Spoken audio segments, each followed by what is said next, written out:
This is my approaches to film presentation over Don Quixote's Corazon Risonte. Basically, to start, he was a world noble, a celestial dragon, meaning that he was at the top of the hierarchy for his world. And his father decided that he didn't want to live with the celestial dragons anymore, so he put his family out, which Doflamingo, his brother, deeply resented his father for and considered him weak. Corazon, however, believed that living among normal people was good for him and his family. Now, during this time, they lynched basically, and the family has to split up. The father dies, the mother dies, and Doflamingo gets taken in by pirates at this point, kind of evil pirates in the world of One Piece. Corazon, however, goes to and becomes a spy for the Marine, infiltrating his brother's pirate group. And there, joining him is a child, Law, who is sick with a basically uncurable disease.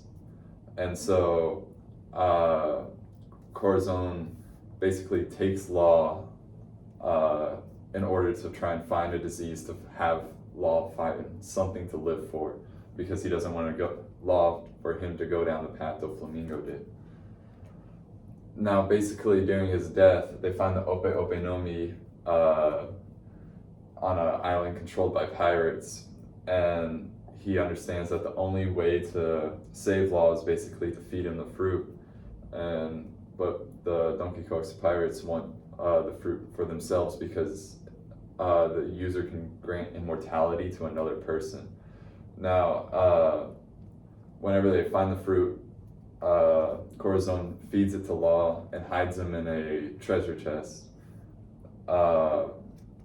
Doflamingo finds them, and he's extremely angry because basically someone who he thought was his family betrays him.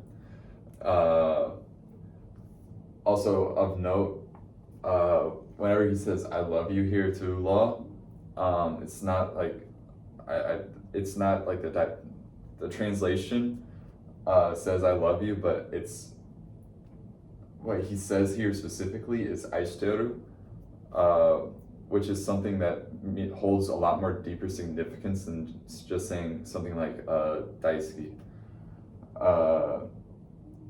which also means "I love you." It's "Aishiteru" is something that it means a deep love for somebody, and basically he says that, hides Law, and then the Don Quixote family comes up on him and basically shoots him to death.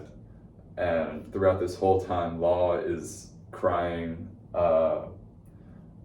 screaming for Risonte, but Risonte uses his devil fruit ability, which is the Con fruit, to basically quiet the box for as long as he can, so Law can let out his emotions while he dies.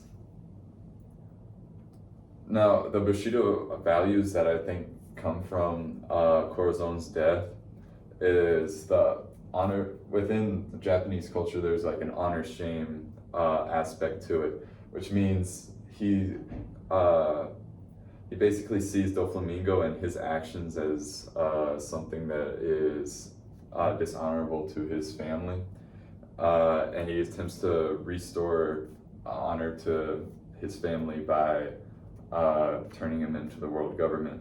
Now, he also fulfills a duty aspect to because he's basically Doflamingo's or not Doflamingo's, Law's father, and so he tries to protect Law as much as possible, which I also believe fulfills the loyalty aspect of what Bushido culture represents. It's his own family. He's loyal to the family he chose, which is Law, and tries to take the stain of his family, Doflamingo, out. Now, I don't think he had much to atone for, unless you consider the stain on his family, Doflamingo, being something he needed to atone for, which could be in Bushido values because that is his family member, he has to atone for it. I also know that you asked what I would have presented over if I could choose manga, and it was going to be Togata from Fire Punch or Power from Chainsaw Man. Thank you for listening to my presentation.